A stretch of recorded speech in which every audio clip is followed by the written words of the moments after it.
In the outskirts of Abia State, where the heat wraps around your skin like a second shadow and the red dust tells stories no one wants to remember, there lived a girl named Faith. At 22 years old, she was not just beautiful, she possessed something far deeper, a quiet light, the kind that survives even in the absolute darkness. But that light was trapped. Faith's life had not always been a mosaic of dust and sorrow. Once, her home was a sanctuary of warmth, full of love and the sound of laughter. They had a poultry farm that was big enough to supply eggs and chicken to their small community. Her mother, Mama Faith, was the heartbeat of the house. Faith had everything she ever wanted, or at least everything her parents could afford, until the cold hand of death snatched her mother away. Gradually, the house turned into a nightmare. Her father, Mr. Benson, couldn't handle the weight of the silence. He buried his grief and his responsibilities at the bottom of bottles of dry gin. Shortly after, he met Madame Victoria. Though he had made a vow not to replace his late wife with any woman, Madame Victoria managed to work her way into his life. Madame Victoria wasn't just cruel, she was calculated. Every word she spoke carried the weight of a stone, every action was a weapon. She took over the poultry farm and ran it as if she owned it from the scratch. Mr. Benson never had a say in running the poultry, he was only needed when there were things to fix. Madame Victoria controlled the finance. Madame Victoria brought 3 children into the marriage. The eldest was Doris, proud, sharp-mouthed, and full of a poisonous arrogance. Then there were 2 younger ones who followed Victoria's every command like small soldiers. Even though Faith was the eldest child in the house, she was treated as if she didn't belong. She was a ghost in her own home. She was stripped of all the goodies she once enjoyed when her mother was alive, always dressed in rags. In fact, all she had to wear were her late mother's clothes while Madame Victoria shopped for clothes for herself and her daughters. Faith was neglected despite the fact that she did all the work in the house and poultry. She slept on a very thin mat with only her late mother's old wrapper for cover. She barely fed well, she would have to wait for her stepsisters to eat first before she scraped the burnt part of the food from the pot and leftovers to eat. Sometimes, she didn't even eat at all. Yes, life was that cruel to her, courtesy of Madame Victoria and her daughters, especially Doris. "Clean it up, Faith," Doris would shout, deliberately spilling water across the floor. "My mother says your hands are meant for dirt, not respect. You're just a servant with my father's name." Faith would kneel silently, scrubbing floors that were never clean enough to satisfy them. But there was one place they couldn't reach her drawings. In those sketches, hidden under her thin mat at night, Faith was free. She designed elegance. She designed a different life. Until the day Madame Victoria found the book.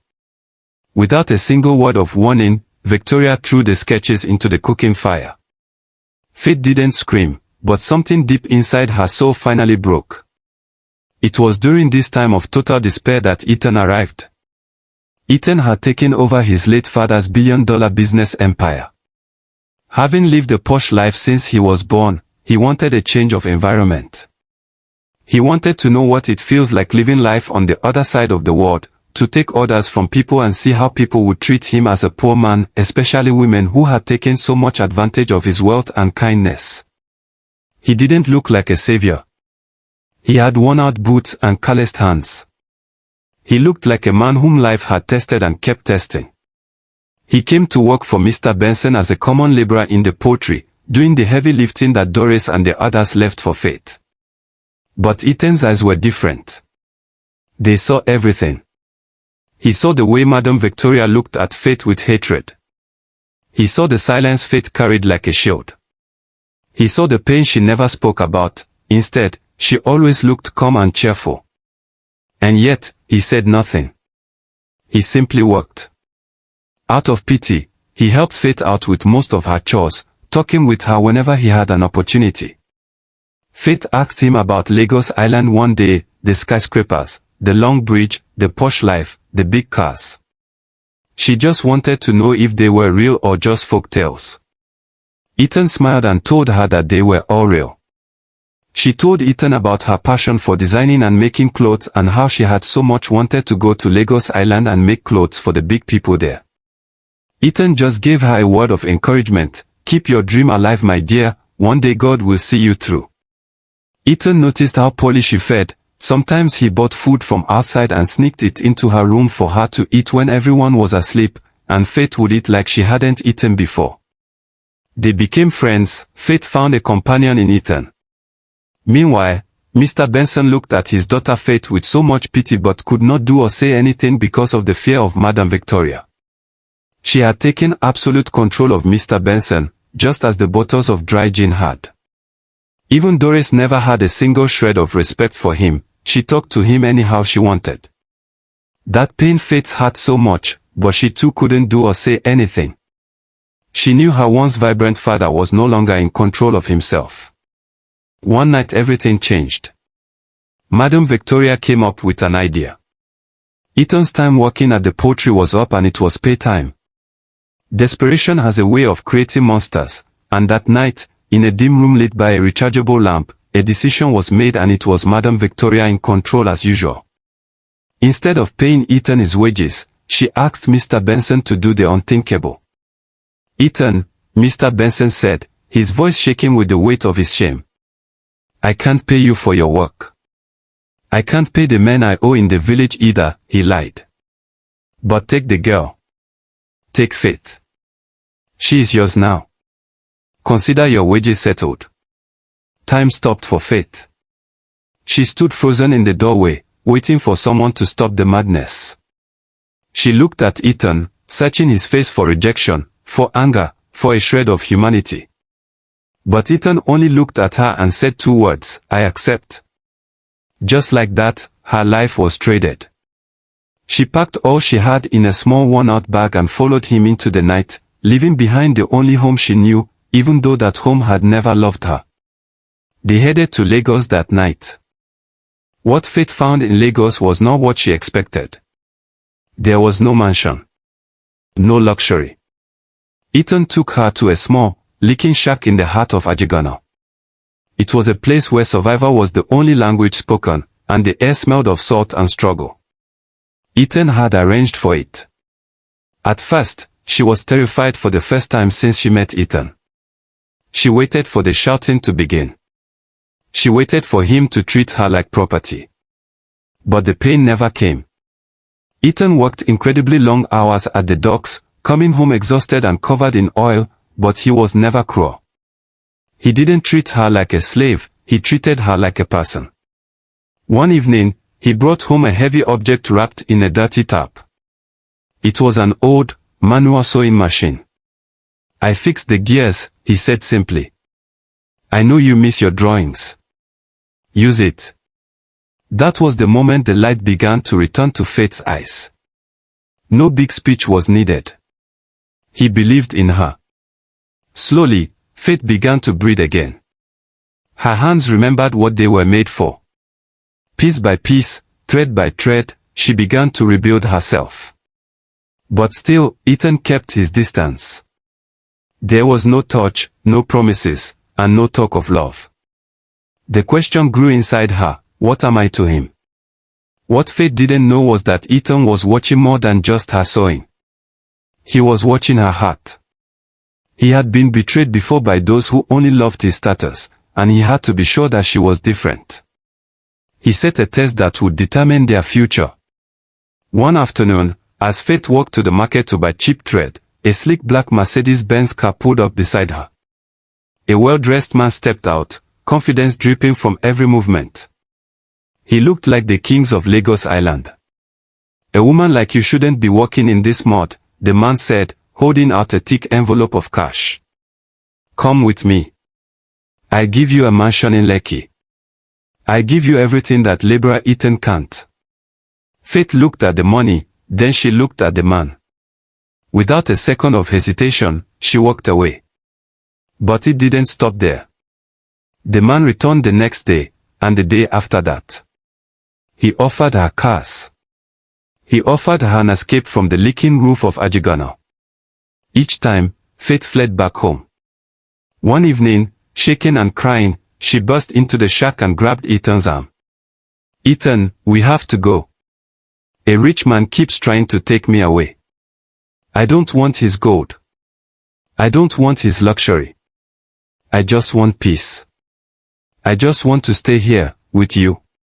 For the first time since they met, Ethan's stone-cold expression broke. He pulled her into his arms and held her as if she were the most precious thing in the world. He knew then that he had found what he was looking for. The next morning, there was no dock work. There was no routine of struggle. Instead, a black SUV arrived at the muddy entrance of the shack. Men in sharp suits stepped out and bowed. Faith was scared to her marrow. Before she could open her mouth to ask, Ethan turned to her. "I am no longer the laborer from the docks. My name," he said calmly, "is Ethan Sterling. I am the CEO of Sterling Global. I went to the outskirts to see how people live and treat others and also to find a heart that wasn't corrupted by greed. I found you, Faith." Faith was confused. She didn't know if she should get angry, shout, cry or laugh. She just stood gazing at Ethan. Ethan just said to her, "Get inside the car." She turned to pack her clothes. Ethan smiled at her and told her she wouldn't be needing them again, but Faith insisted. She wanted to keep them in memory of her beloved late mother. Ethan smiled and nodded. "That's cool, my love, if you insist." When Faith heard him call her "my love," her heart skipped a beat. She knew things were beginning to change for good. She looked Ethan straight into the eyes and gave him a warm smile that sent shivers into Ethan's spine. It made him feel so good. The drive across the bridge to Lagos Island felt like a dream. They moved from the chaos of the slums to the silence of the elite. When they arrived, Faith stood before a mansion that didn't look real. "This is your home," Ethan said. Faith couldn't believe it. Now she felt she was dreaming. She turned and asked Ethan, "You mean I am going to live here?" Ethan said, "Yes, with me forever." For the first time, Faith hugged him, uncontrollable tears running down her cheeks like a faucet that won't turn off. Ethan held her so tight, as if Madame Victoria was coming to harm her. Faith having had only her senior school certificate of education, Ethan got her admission into a private university in Lagos, where she perfected her skills in fashion designing and sewing. A week after her graduation, he took her to a massive building in Victoria Island, Lagos, and opened a set of double doors to reveal a fashion studio beyond her wildest imagination. It was filled with the finest silks, modern machines, and every tool an artist could desire. "This," Ethan whispered, "is where your future begins. You used a broken machine in a shack. Now, show the world the queen you are." 1 year later, Faith was no longer just a survivor. She was a name. She was a force. She was the undisputed star of Lagos Fashion Week. Her designs, which blended the grit of the slums with the elegance of the island, had taken the world by storm. But the past always finds a way to crawl back. During her grand finale gala, the doors burst open. Madame Victoria, Doris, and Mr. Benson arrived. They were dressed in gaudy, cheap clothes, screaming and demanding to be seen. "That's our daughter," Victoria shouted at the paparazzi. "We are the ones who made her. Ethan, you owe us for giving her to you. We want our share of the Sterling billions." Doris pushed through the crowd, trying to reach the stage. "Faith. Tell them. Tell them we are your family." Faith walked to the edge of the stage. She looked at Victoria's greedy eyes. She looked at her father's drunken stumble. She didn't feel anger. She felt only a deep, cold pity. She looked at them for a long moment and then simply turned her back. Ethan's voice boomed through the speakers, silencing the entire hall. "You didn't make her. You sold her. You traded a kind and gentle soul just to get rid of her because you were all tired of her and never wanted anything to do with her. Today, she belongs to no one but herself and the man who saw her value in the dust. Security, remove these strangers. They have no place in this light." The crowd watched in silence as the security team dragged Victoria, Doris, and Benson out into the street. The door to Faith's past closed forever with a heavy, final thud. Faith did not forget where she came from. She used her wealth to return to the village, but not to stay. She built a school of the arts and fashion for the young girls there. She even provided for Doris's younger siblings, the ones who were still young enough to be saved from Victoria's poisonous influence. She looked at her father, stepped back into memory lane and remembered the love he showed her when the going was good, how he loved and cherished her and her mother until her mother left them for the grave. Tears filled her eyes. She realized the death of her mother really knocked her father off balance, being the major reason he faced the bottles of dry gin. Then Madame Victoria took advantage. She felt so much pity for her dad. She called him and said, "Daddy, I forgive you for one thing, for the sake of my mother and you, Madame Victoria. I don't bear grudges for you anymore after all your cruelty brought me this far. It will be a huge burden for me to bear." She built a house for her father and opened a bigger poultry for him. For Doris, she forgave her too. She said, "Holding malice with you will only set me back. I forgive you, sis." Doris, too, was settled by fate. She had learned that true luxury is not the marble floors of a mansion, but the peace you feel when you refuse to sell your soul. But as the sun set over the Lagos lagoon, and Faith and Ethan stood on their balcony, the story was far from over. In the shadows across the street, a silver sports car sat waiting. Inside, a woman with a cold, calculated smile opened a thick fire. On the cover of the file, in bold letters, were the words, "Ethan Sterling, the 2014 warehouse fire." The billionaire had saved Faith, but he was still running from a fire of his own. What an incredible journey. Faith proved that your beginning does not define your end. But now, we have to ask, what do you think? Is Ethan a true hero, or is he a man hiding a dangerous past? What really happened in that 2014 warehouse fire? Drop your thoughts in the comments below. We want to hear from you. If Faith's story inspired you today, smash that like button and hit subscribe. Turn on the notification bell, because part 2 will reveal the secret Ethan has been dying to keep. Share this video with someone who needs to know that their dreams are valid. Stay blessed, and we will see you in the next story.